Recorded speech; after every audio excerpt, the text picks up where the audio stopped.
Hi once again, Nicoloff students. It's Mr. Jaime. I hope you guys are doing well and staying safe and healthy. And for today's video, I know how we're going into winter and the weather's changing and the climate, it's becoming colder. So I wanted to talk about the Arctic, which is located in the northern hemisphere. And yeah, I hope you guys like the video.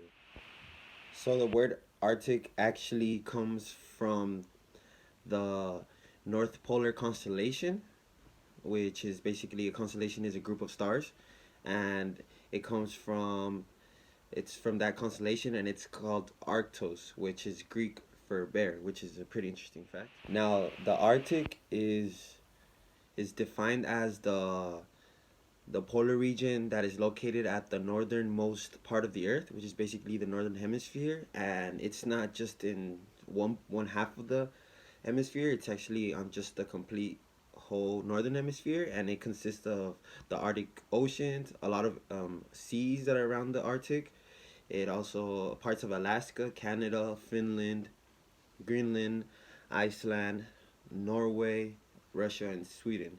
And there's other smaller countries on the bottom part of it, which basically, if you put this all together, then you can like just make an idea of how huge the Arctic polar region actually truly is.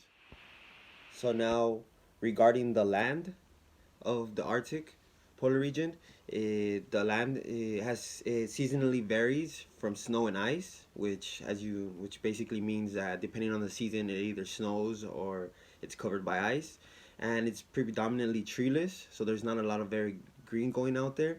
And for the most part, it is permafrost, and permafrost stands for permanently frozen underground. So that's why it's hard for plant life to actually thrive and be consistent, because the ground is frozen, so it's hard to reach nutrients and things of that nature. Now regarding the Arctic seas, which there's plenty of them, they contain seasonal sea ice, which basically stands for most of these seas are usually not frozen, but they're predominantly full of ice that freezes due to the weather, and it's very hard to swim or even have boats and things like that in the seas of the Arctic. Now, even if the Arctic polar region is very hard to live in and just like basically just form a life there, it's because of the climate and just the adversities that there are there. Uh, but don't get that wrong. There's plenty of life. There's plankton, like as if if you've seen SpongeBob, it's the little creatures or little organisms that are very small and they live in the sea, and they also live in certain type of plants. But for this particular region in the Arctic, they live in the sea. Fish, of course. They have marine mammals. They have birds. They have land animals as well. They also have plants, even though it's very hard for them to grow. They do have plants, and they have a lot of human societies.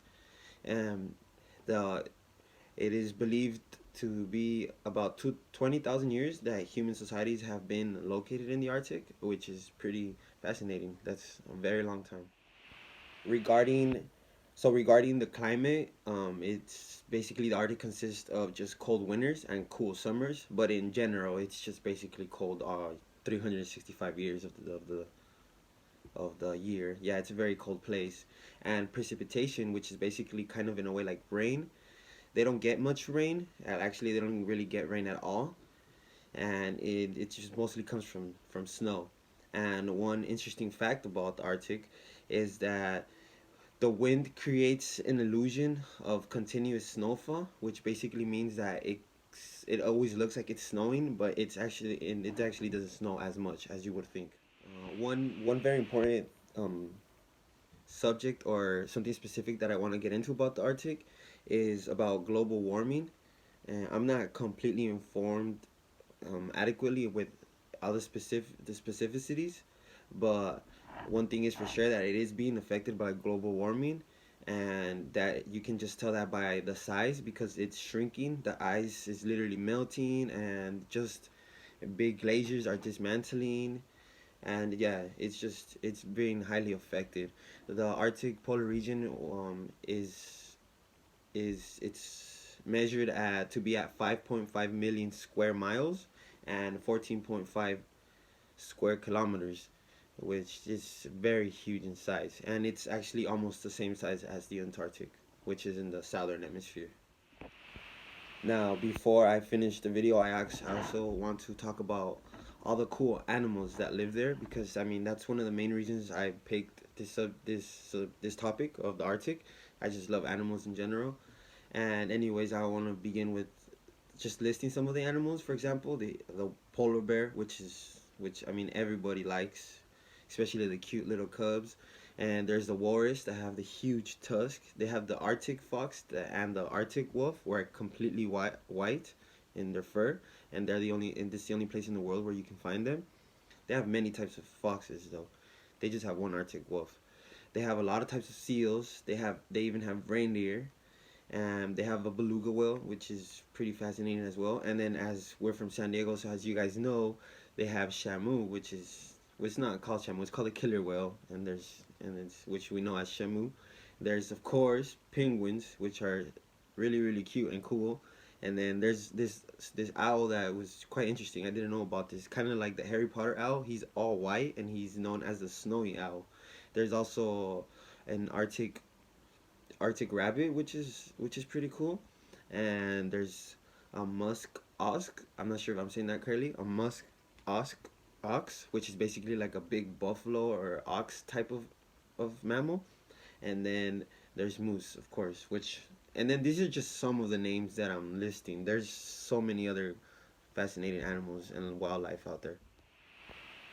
Well, I hope you guys enjoyed the video of the Arctic polar region, which is, as I said before, is located in the northern hemisphere. And maybe one day you guys get to travel there and check it out. Well, I hope you guys liked the video, and I hope to see you guys soon, and you guys stay safe and healthy.